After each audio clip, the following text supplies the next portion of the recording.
أظلكم الله بالورود، وسقاكم من نهر الخلود، وعطر حياتكم بالعنبر والعود، وأدخلكم وأهليكم جنات الخلود، وصرف عنكم كل حاسد وحقود، إنه لطيف ودود. اللهم أبعد عني وعن أحبتي أذى الدنيا، وحيرة النفس، وحزن الليل، وبكاء القلب، وسوء الخاتمة.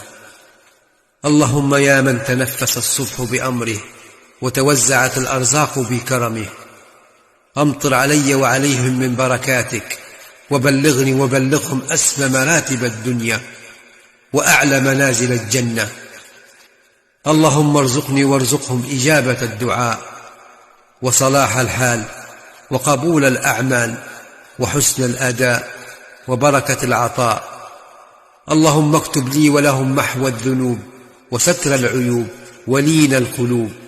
اللهم ارزقنا سعادة القلب، وطمأنينة النفس، وسكينة الروح.